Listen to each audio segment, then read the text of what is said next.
Como é bom estarmos juntos, como é bom celebrarmos ao nosso Rei, como é bom lembrarmos do sacrifício de Jesus e agora, enquanto a gente abre a palavra de Deus, que o Espírito Santo possa continuar ministrando aos nossos corações. Amém? Eu tenho certeza que você já conhece alguém, ou na sua própria caminhada, vocês têm esse padrão de uma pessoa que começa bem, empolgado, e acaba mal. Não sei se vocês já conhecem isso, né? Já viram isso. É muito comum. É muito comum. A pessoa conhece a Jesus, se apaixona por Jesus, em- aparentemente entrega tudo para Jesus, e aí quando as circunstâncias começam a bater, as pessoas abandonam, desanimam ao ponto de desistir da caminhada. Quantas pessoas no altar prometem o amor até que a morte, né, os separe? E quantos casamentos não conseguem passar pelas lutas?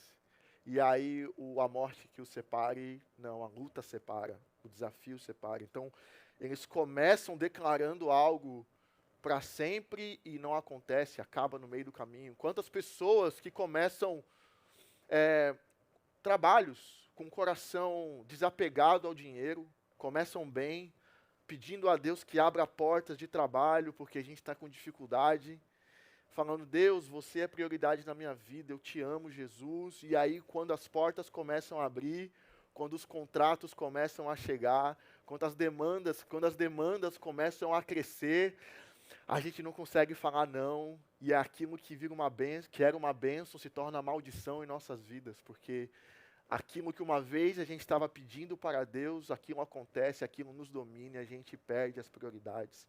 E aí acaba com a nossa família, acaba com a vida que Deus quer para nós. Isso é muito comum, você começar bem e acabar mal. E eu não quero isso em nome de Jesus. Não quero isso para mim. Acho que eu também estou chegando perto dos 40, né? 3,7. E aí eu fico olhando, eu não quero chegar nos meus 60 e não ter lembrado da infância dos meus filhos, ter perdido os meus filhos, não quero chegar lá no fim da vida. Eu quero falar como Paulo: combati o bom combate, mantive a fé, consegui mesmo diante dos pecados e dos erros, consegui não sair do plano de Deus. Esse é o objetivo da nossa vida, não sair dos planos de Deus. Só que isso não acontece às vezes, né? Muitas vezes as pessoas desistem na caminhada. E a gente hoje vai olhar para a vida de Saul. E olhando para a vida de Saul, a gente vai analisar o nosso próprio coração. A gente não vai olhar para a vida de Saul e falar assim: ai, Saul, seu mala, seu bicho orgulhoso. Não, a gente vai olhar para Saul com muita coragem, olhando para Saul e olhando para nós. E fazendo perguntas ao Espírito Santo, sondando os nossos corações, para saber se a gente está trilhando o caminho de Saul. Porque Saul começou bem. O processo de escolha não foi bom. Nós vamos falar sobre isso, a gente vai caminhar um pouco sobre isso. Só que no que diz respeito ao coração de Saul, vocês vão ver que Saul começou humilde, tranquilo. Só que depois alguma coisa acontece e aí é ladeira abaixo. Saul se perde na trajetória. Então vamos, abre a sua Bíblia, 1 Samuel, a gente vai ler alguns textos. A gente vai começar em 1 Samuel capítulo 8. Vamos ler o versículo 5 e o versículo 7. Mas antes disso, eu peço que você ore mais uma vez. Vamos orar mais uma vez? Santo Deus, estamos aqui porque nós te amamos. Estamos aqui porque é um privilégio te adorar como um corpo. É um privilégio termos essa liberdade. E queremos, Senhor Jesus, que você receba o nosso culto. Nos purifica, Jesus, de nossos pecados, dos nossos erros. E agora, Espírito Santo de Deus, nós clamamos que o Teu Espírito possa ministrar aos nossos corações e que a gente possa compreender o que você quer de nós nesta manhã. No nome de Jesus. Amém. Amém. 1 Samuel, capítulo 8, a gente vai ler o versículo 5 e o versículo 7. Só para vocês entenderem o que está acontecendo aqui. Samuel, ele representa uma transição de liderança do povo de Israel. O povo de Israel era liderado por juízes. Deus estipulava, Deus escolhia pessoas que iam conduzir o povo dele.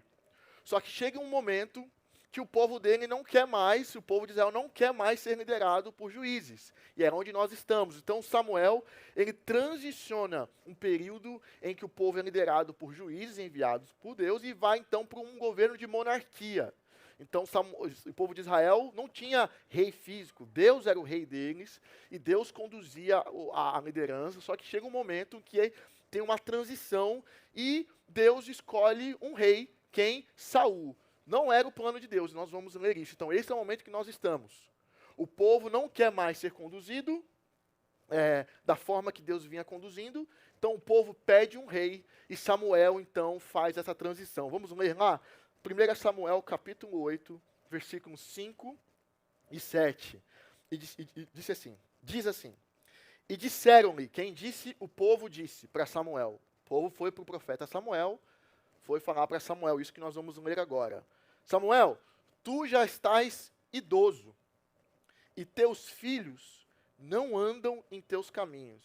Só um parênteses, a Heloísa, minha esposa, quando a gente passou por esse texto em casa, ela estava refletindo, toda vez que a gente passa por esses textos, bate um pavor no nosso coração, porque é muito comum, a Bíblia é muito verdadeira, né? A Bíblia não esconde os erros humanos.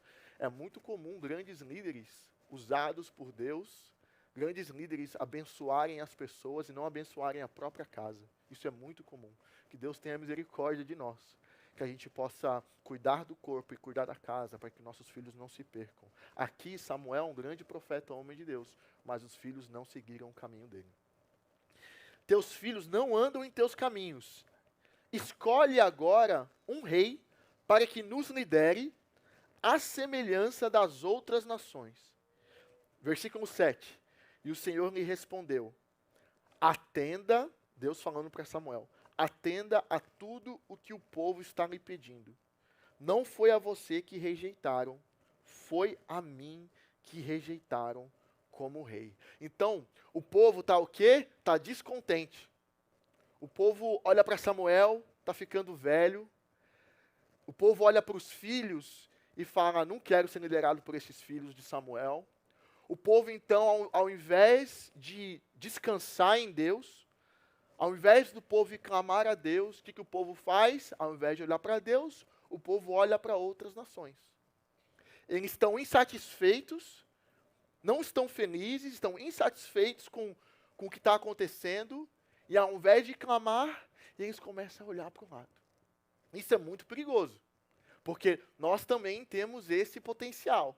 Diante das nossas insatisfações, ao invés da gente dobrar os joelhos e clamar a Deus, o que a gente faz? Começa a olhar para o lado e tenta resolver do nosso jeito. Só que aí, qual que é a motivação? É a comparação. A gente começa a comparar, e comparação é sempre destrutivo. Por que tem algo em nós que sempre tenta sair da oração? Porque um coração insatisfeito, quando se dobra aos joelhos de Deus, o que Deus faz? Muitas vezes Deus não muda as circunstâncias, vai mudar o coração. Só que a gente não quer passar por esse processo, a gente quer que as circunstâncias mudem. Porque na oração, Deus transforma um coração insatisfeito em satisfeito. E aí, mesmo que a circunstância mude ou não mude, a gente continua dependendo de Deus. O povo de Israel não quis isso. O povo de Israel quis resolver a situação motivado por uma insatisfação. E aqui é muito importante a gente lembrar que o coração duro do povo não parou o plano de Deus. Então, a motivação do povo foi de pedir um novo rei, certo? Motivado por uma insatisfação e comparação. Esse foi a grande motivação do povo foi essa. Só que mesmo com o coração do povo sendo duro, rejeitando Deus, o plano de Deus continua soberano. Isso é uma paz para o nosso coração. Que mesmo diante das durezas, e a gente vai ver que o coração duro vai sempre colher consequências. O coração duro de Saul, nós vamos ver, vai colher consequências. O coração do povo vai colher consequências, mas o plano de Deus continua soberano. E aí a gente vai ver também que mesmo que com a motivação errada do povo, Deus transformou algo que era ruim, que foi a motivação do povo, em bênção. Como assim? Porque Deus já tinha um plano de trazer um rei. O rei que Deus tinha no coração não era Saul, era quem? Davi. Porque Davi ia apontar para quem? Para Jesus. Esse era o plano.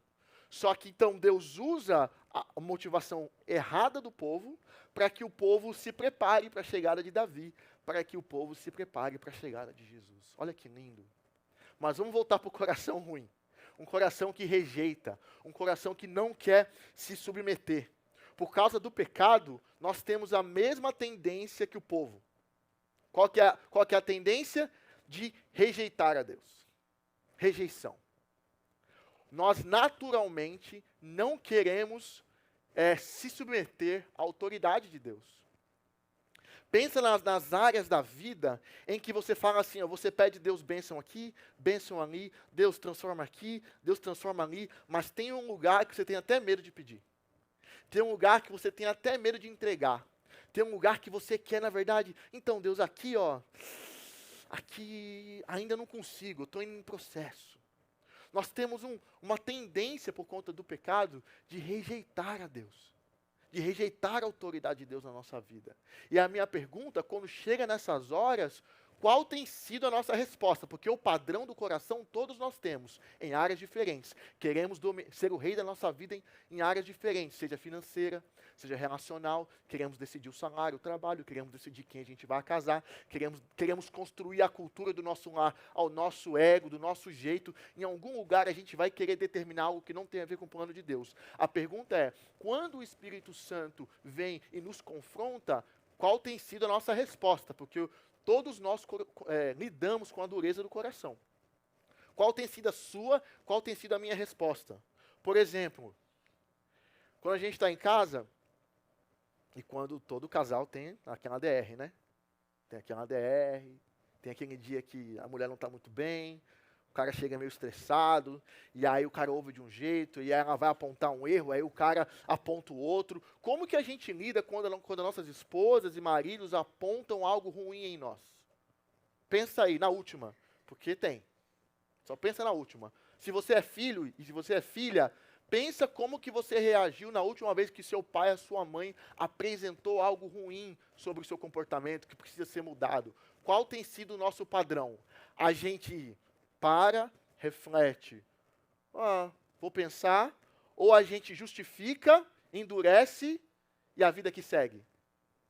A tendência natural do ser humano, quando a gente é confrontado pelo nosso pecado, confrontado com o nosso erro, é o quê? Justificar.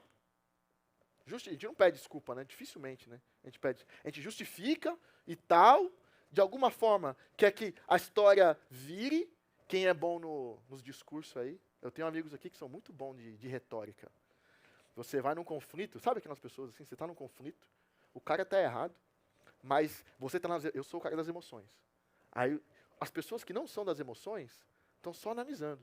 Aí os caras montam uma história e aí você sai errado da história, de alguma forma. Como assim? Mas enfim, qual tem sido a nossa disposição, qual tem sido a nossa reação? Nós estamos refletindo e nos arrependendo, ou nós estamos seguindo cegos orgulhosos? Porque o orgulho é um negócio, todo mundo lida também. Ainda mais que nossas esposas e maridos, eles trazem isso quando o pai, quando a intimidade traz. Qual que tem sido a nossa tendência? Dureza ou reflexão e arrependimento? Por quê? O pior não é nossa esposa, nossos maridos, nossos pais. O pior é o que nós fazemos isso o que nós fazemos quando o Espírito faz isso. Aí é diferente.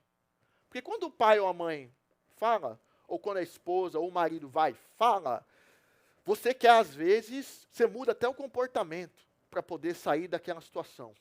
Mas o coração não muda. Quem que muda o nosso coração? Só o Espírito Santo de Deus. Só o Espírito Santo para mudar o nosso caráter.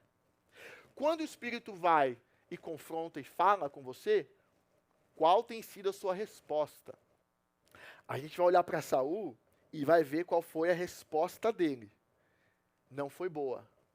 E nós vamos ver as consequências que ele colheu. Então, a história segue.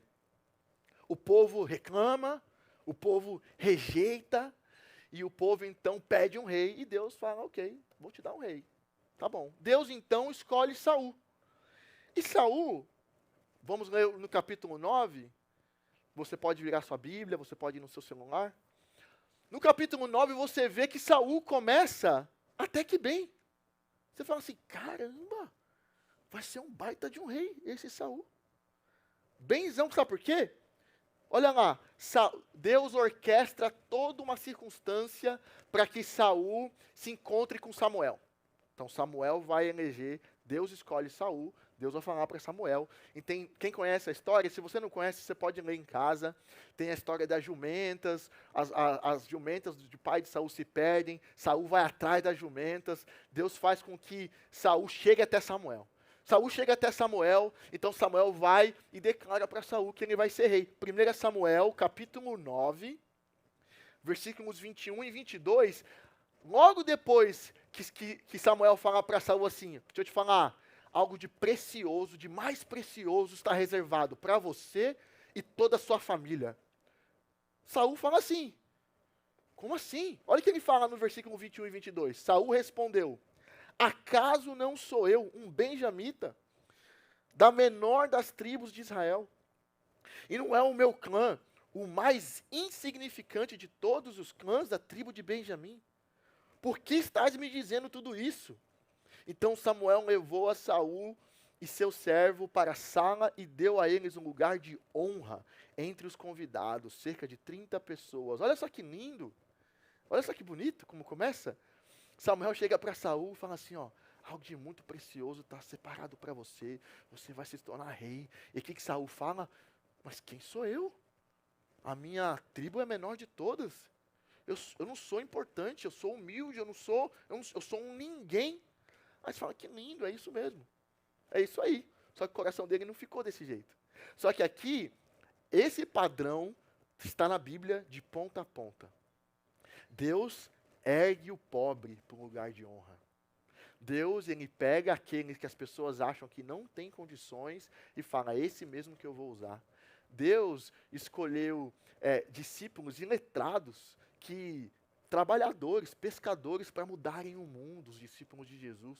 Porque Deus faz questão que as pessoas saibam que o poder é dele, a força é dele. Deus nunca vai pegar uma pessoa pronta para o serviço. Se você se acha pronto, você não está pronto para o serviço. Porque estar pronto para o serviço é ter a consciência de que você não tem capacidade para o serviço. Essa tem que ser a condição do nosso coração sempre. O dia que a gente se sentir preparado para a obra e falando assim, agora eu tenho o que precisa, é o começo do fim. É onde os líderes caem, é onde os maridos caem, é onde as esposas caem, é onde tudo começa a dar errado. Mas o padrão de Deus não é o padrão humano. Deus não olha do jeito que o homem olha na hora das escolhas. Então, Deus pega Saul da pobreza, pega Saul de um lugar super simples e traz para um lugar de honra. Qual que é a segunda etapa? Então Deus vai e escolhe. Qual que é a segunda etapa? A segunda etapa na escolha de Saul está lá em 1 Samuel, capítulo 10, você pode mudar. Capítulo 10, no versículo 6, o que acontece então com Saul?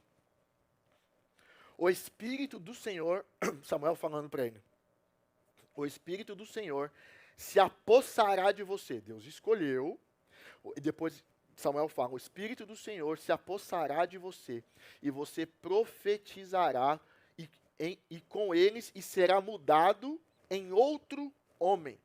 Na NVI fala, o Espírito de Deus vai se apossar de você, e você vai ser transformado num novo homem. Isso é maravilhoso. Tem muitos princípios bons aqui. O coração de Saul nós vamos ver que não é bom. Porém, os princípios, o caminho que Deus está fazendo é maravilhoso, porque o nosso Deus é bom e perfeito. O que Deus está fazendo aqui com Saul? Então, Deus escolhe, Deus unge Saul. Deus transforma o coração de Saul. Deixa eu te falar uma coisa. Para a gente servir no plano de Deus, Deus não usa pessoas capacitadas, Deus usa pessoas transformadas.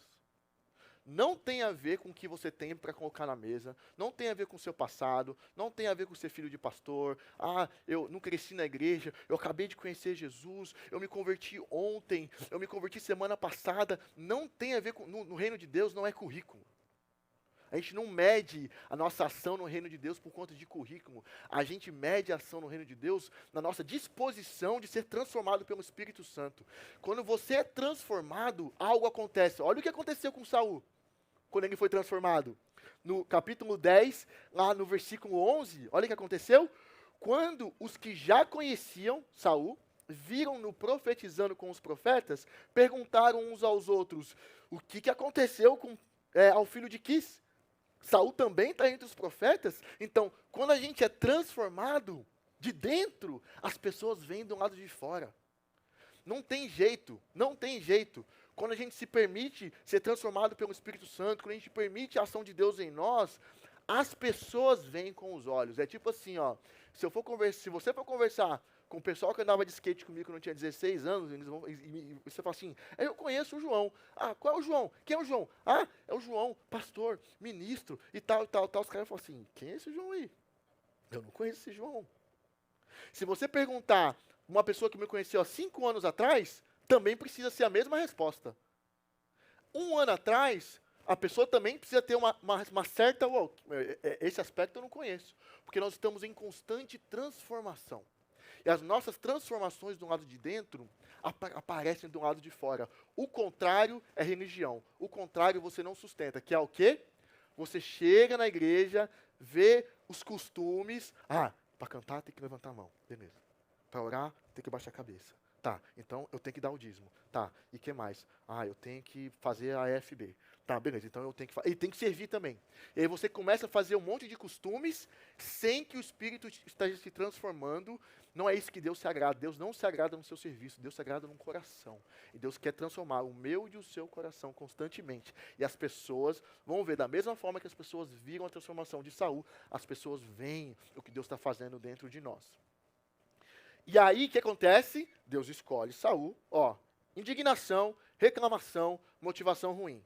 Deus escolhe. Então, Deus tem o plano dele independente do coração humano. Então, o plano de Deus vai prosseguir. Então, Deus vai o quê? Unge Saul. Aí agora, Deus precisa o quê? Diante de todo o povo, né? Precisa diante do povo que Saul se sinta rei. E precisa declarar que Saul agora é rei na frente das pessoas. Então, Samuel vai diante do povo para declarar que Saul é rei, para que ele tenha autoridade sobre o povo. Tem uma declaração pública. Aí você vê que é muito. Depois vocês vão ler a história, no capítulo 10, é muito legal. Saul é tão inseguro, ele é tão consciente de quem ele é, que na hora que Samuel vai declarar o rei diante das pessoas, o que ele faz? Ele sai correndo, se esconde nas bagagens. Ele está com medo. Ele, sim, eu não vou conseguir fazer isso. Eu não sou esse cara, Deus. Então ele se esconde, e Samuel manda, não, vai lá pega lá Saul. Traz ele aqui, ele que vai ser o rei. Né? Olha que coração bonitinho, humilde. Né? E aí, quando Samuel vai, pega Saul, algo acontece. O povo amonita invade Jabes de Gileade, sitia Jabes de Gileade, e aí tem um confronto contra o povo judeu. E aí, o que acontece? O povo de Israel daquela região fica morrendo de medo. E Saul, né, foi coroado rei. Então, só que o povo ainda, uma coisa é quando você é declarado, outra coisa é as pessoas reconhecerem a autoridade. São 2 processos diferentes. Então, Saul estava nesse processo. Como que Deus consolida a autoridade de Saul, quando neste momento, onde o povo está sendo ameaçado pelo rei amonita, Saul fica sabendo disso, e aí Saul fica cheio do Espírito Santo. Porque ele é medroso. Saul é medroso. Ele não é... Ele tem medo. Só que nesse momento, ele é cheio do Espírito Santo. Deus dá uma coragem sobrenatural e ele fala, vamos, povo, comigo e com Samuel, e nós vamos derrotar esse povo. Então Saul vai e derrota o povo que estava invadindo a terra, e as pessoas então glorificam a Deus. Saul, olha que bonitinho, Depois que Saul derrota esse povo, olha o que ele fala. O Senhor nos salvou. Olha que coração maravilhoso. Ele, medroso, cheio do Espírito Santo, vai para a batalha, derrota, sai vitorioso, ainda reconhece que a vitória veio de quem? Do Senhor. Aí você fala, vai ser um baita de um reinado. Saul vai arrebentar para a glória de Deus. Só que não. Por quê? Com o tempo, algo acontece. O que acontece? O reinado cresce, a autoridade aumenta, o poder aumenta, a influência aumenta, as riquezas aumentam, aí aquilo que está escondido no coração é revelado. No fundo, Saul não é esse cara humilde. Porque às vezes a gente fala que o dinheiro corrompe. Eu tenho dúvidas se o dinheiro corrompe ou se o dinheiro amplifica o que está corrompido, né? Então a gente vê, é muito comum as pessoas quando começam simples, né? Humildes, lá, contando o dólar para poder comprar o pão, comprar o ticket e tal, comprar os tal, e aí aquele pouquinho, tudo. E quando começa a ter, e começa a ter abundância de recursos financeiros, aquela pessoa que era humilde, prestativa, esquece. E começa agora a viver só para si. Não é muito comum um jogador de futebol que não tinha dinheiro para nada, quando fica rico, o que acontece? Se acaba em festa, em bebida. É muito comum líderes, pastores, quando a igrejinha é pequena, né, 30 membros, era um homem de oração ali, ó, clamando a Deus para que trouxesse as pessoas. Deus começa a trazer, a igreja começa a crescer, os recursos começam a aumentar, as pessoas começam a olhar, e aí a visibilidade, a necessidade de influência, pastores e líderes se perdem na necessidade de mostrar para o outro. Acontece isso muito. É a luta do coração. O poder, a fama, é um negócio difícil. E é muito perigoso. Saul não deu conta. Porque quando o poder começa a aumentar, ele começa então a parar de confiar em Deus e começa a confiar mais em quem? Nele mesmo.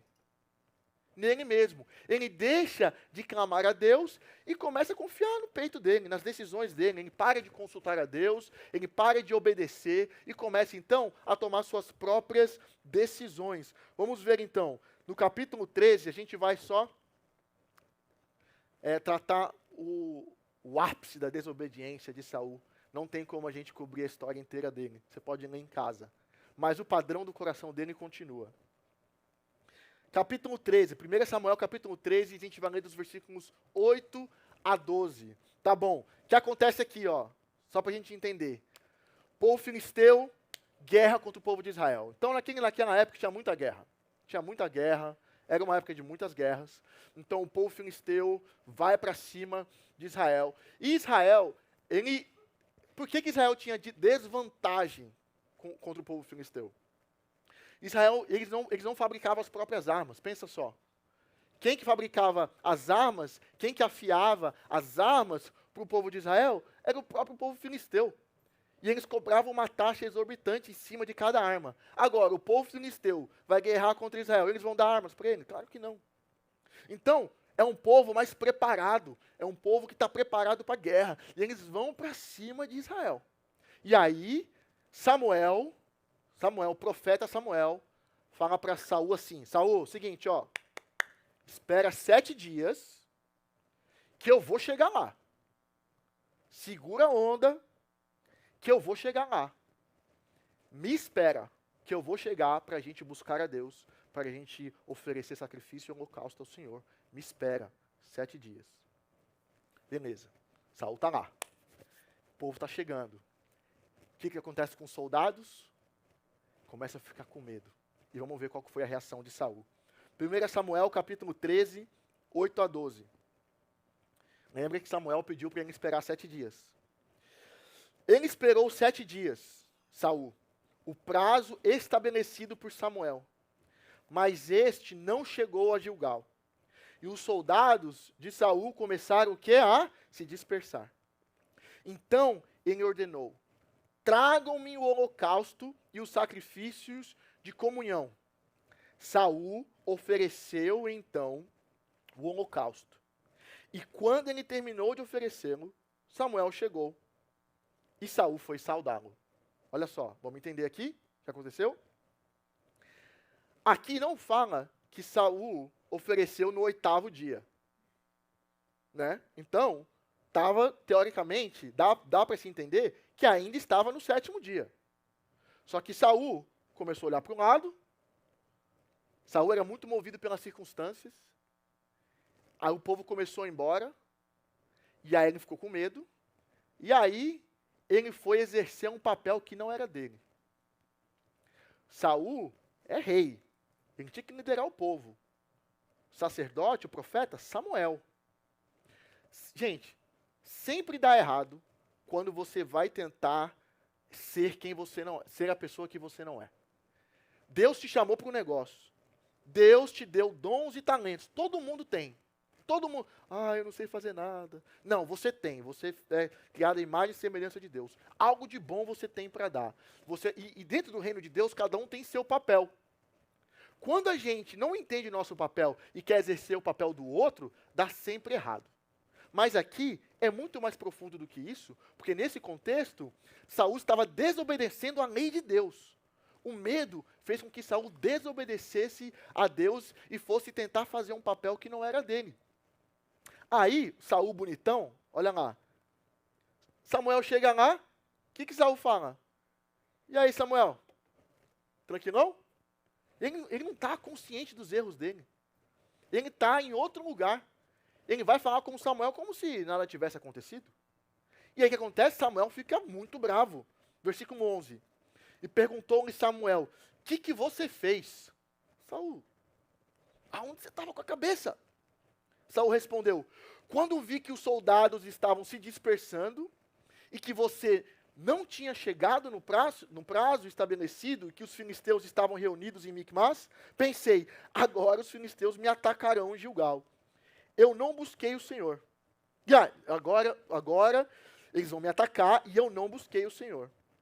Por isso, senti-me obrigado a oferecer holocausto. Saul não pede desculpa. Saul não reconhece o erro. O que Saul faz? Justifica. Ele não fala assim, pequei contra o céu, pequei contra Deus, não, eu errei. Não. Ele começa a se justificar.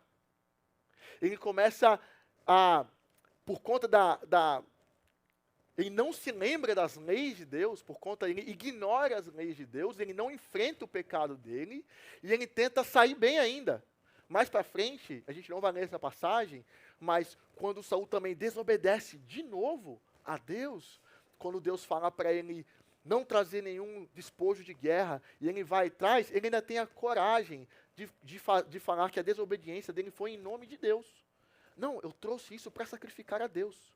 O coração de Saul não estava conseguindo enxergar os erros e os pecados dele. Nesse trecho, a gente consegue entender que Saul, ele se deixa mover pelas circunstâncias ao ponto de desobedecer às leis de Deus.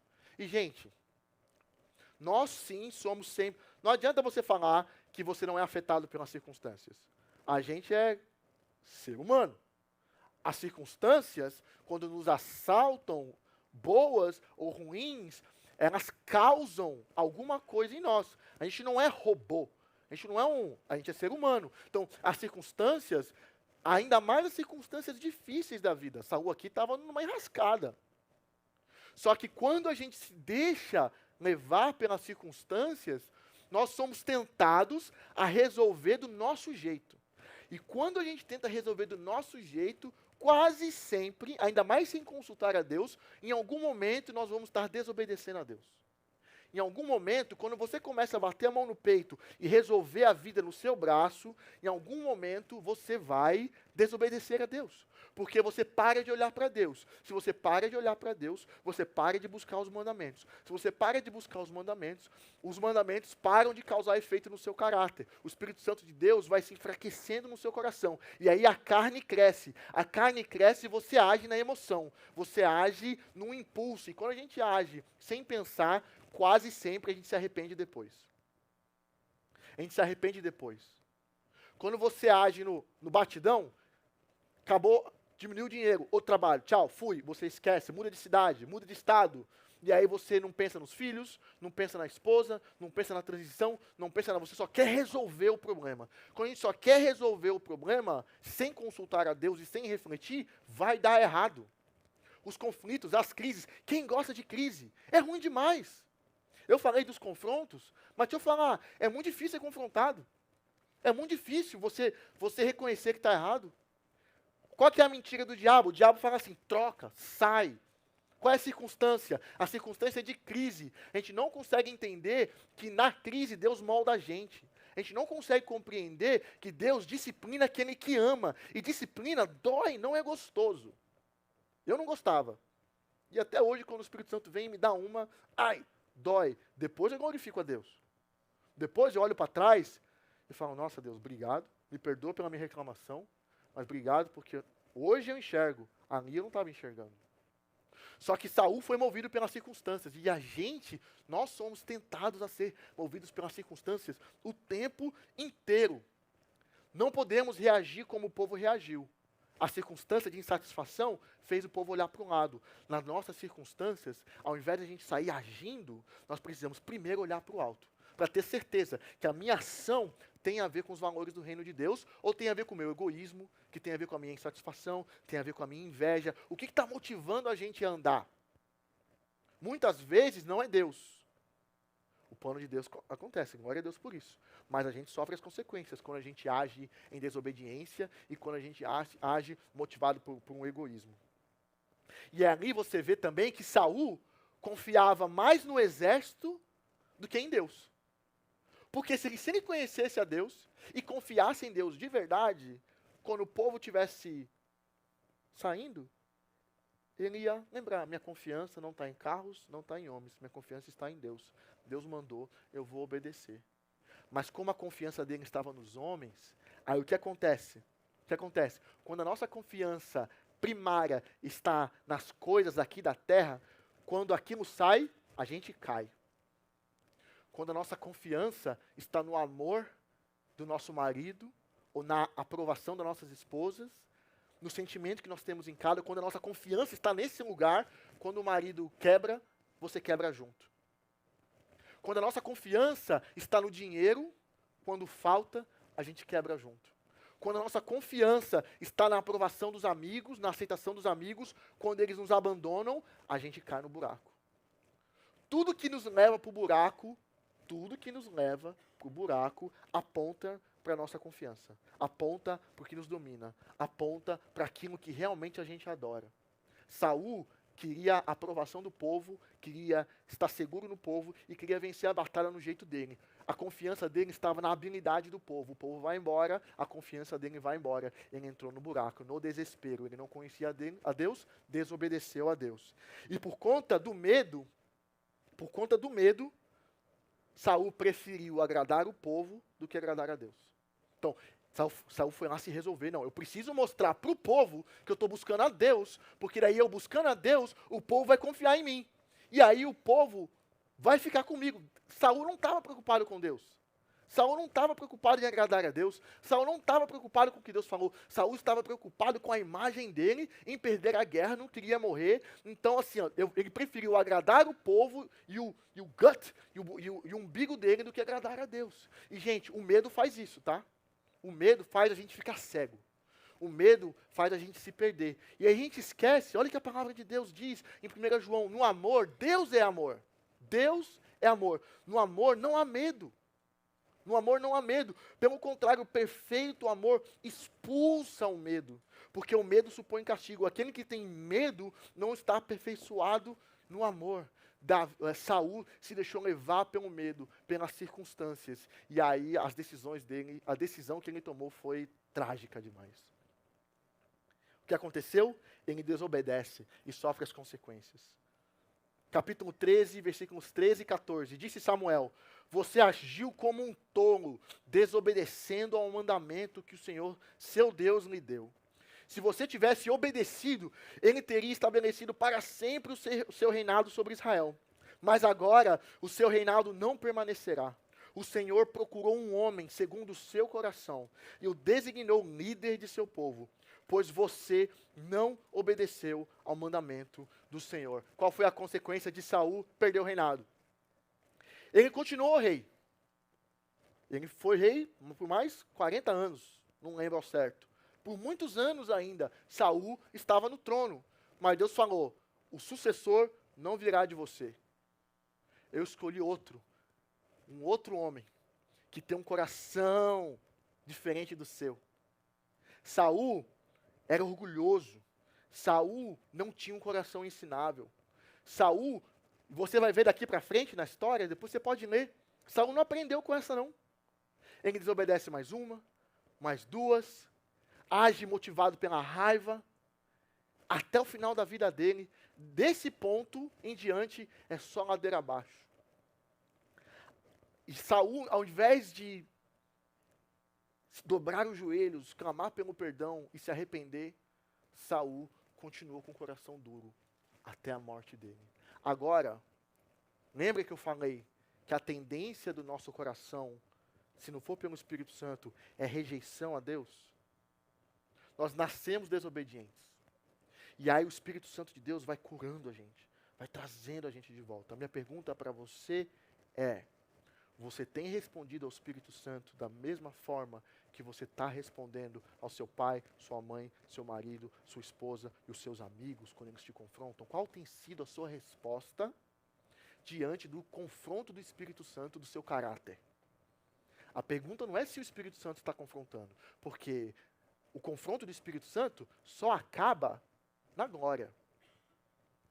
A gente viu que a motivação do povo era amar. Mas deixa eu falar, não existe, there's no such a thing as perfect motivation. Não existe motivação perfeita. Não existe. Mesmo que a obra seja a mais bela possível, ainda é feito através de pessoas imperfeitas. Então, em algum lugar, o ego vai falar. Em algum lugar, o egoísmo vai falar. Em algum lugar, o poder vai falar. E aí, quando isso acontece, qual tem sido a nossa resposta? Qual tem sido a minha e a sua resposta?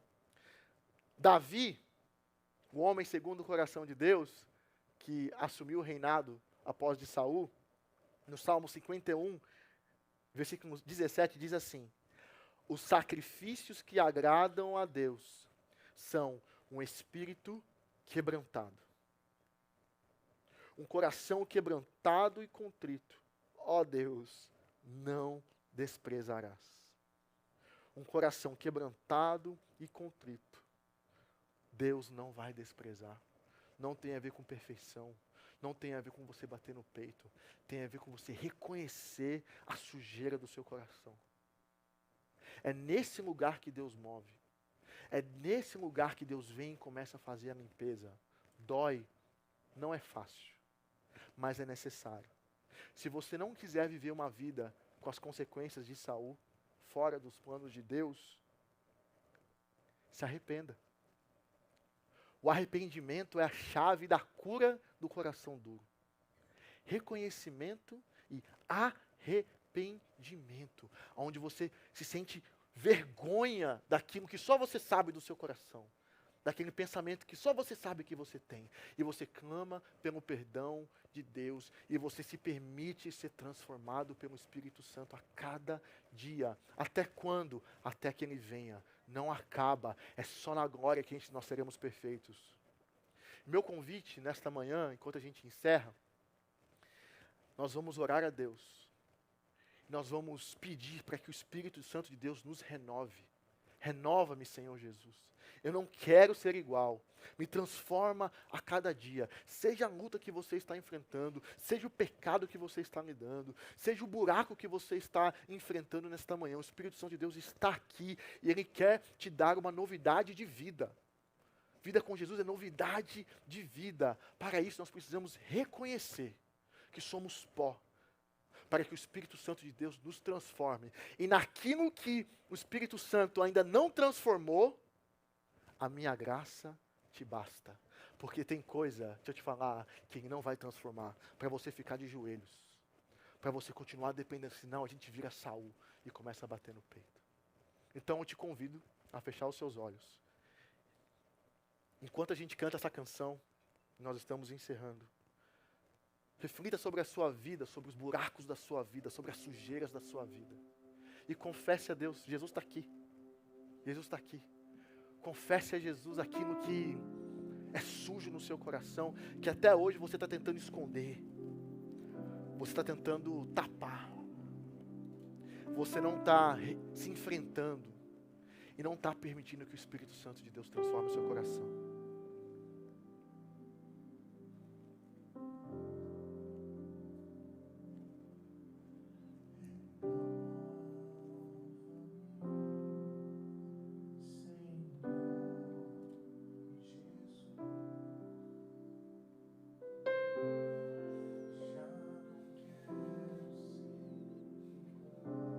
Em nome de Jesus, transforma o nosso coração, Deus.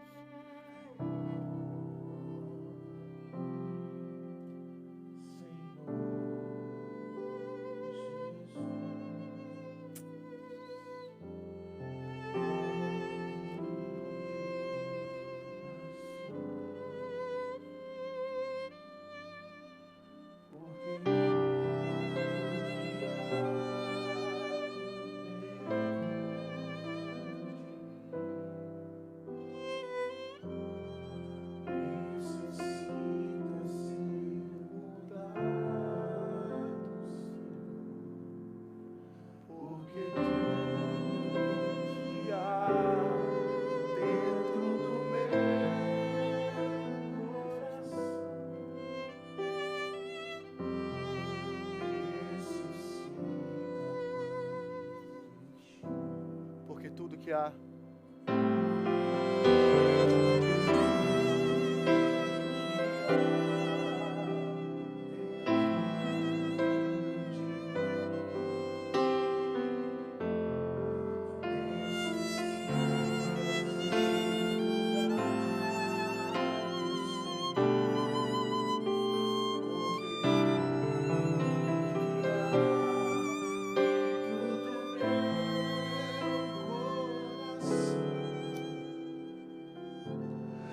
necessita mais de ti.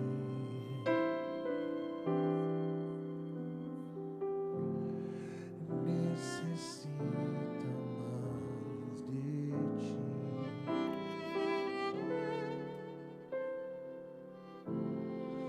Necessita mais de ti.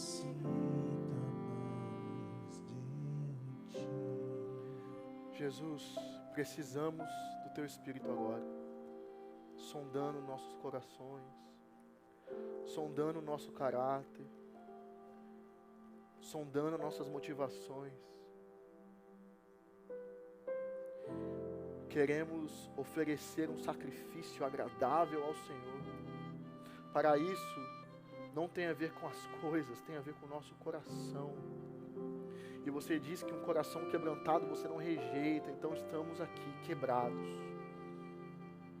Porque somos imperfeitos, somos limitados, não sabemos lidar com as emoções, não sabemos lidar com as lutas, não sabemos lidar com as perdas, não sabemos lidar com as circunstâncias, não sabemos lidar com as questões, não sabemos lidar com o dia mau, não sabemos lidar com as incertezas, não sabemos, Jesus. Espírito Santo de Deus, injeta fé no nosso coração em nome de Jesus. Se revele a nós em nome de Jesus, para que a gente não tire o foco do céu, para que a nossa confiança não saia do céu e vá para baixo, para a terra. Sabemos que aqui tudo é mutável, o Senhor é imutável, você não muda. As circunstâncias mudam, porém o Senhor não muda. O Senhor continua rei, soberano, dono da história, em controle da história. Então, Senhor Jesus, nos resgata mais uma vez. Nos resgata de nós. Nos resgata das nossas cegueiras. Abra os nossos olhos. Transforma o nosso caráter mais uma vez. Queremos ser como você, Jesus. Queremos obedecer até o fim. Nos ajuda, Espírito Santo, para que vivamos para a tua honra e para a tua glória. No nome de Jesus. Amém. Amém. Glória a Jesus. Que Deus te abençoe. Vá em paz. Nos vemos semana que vem.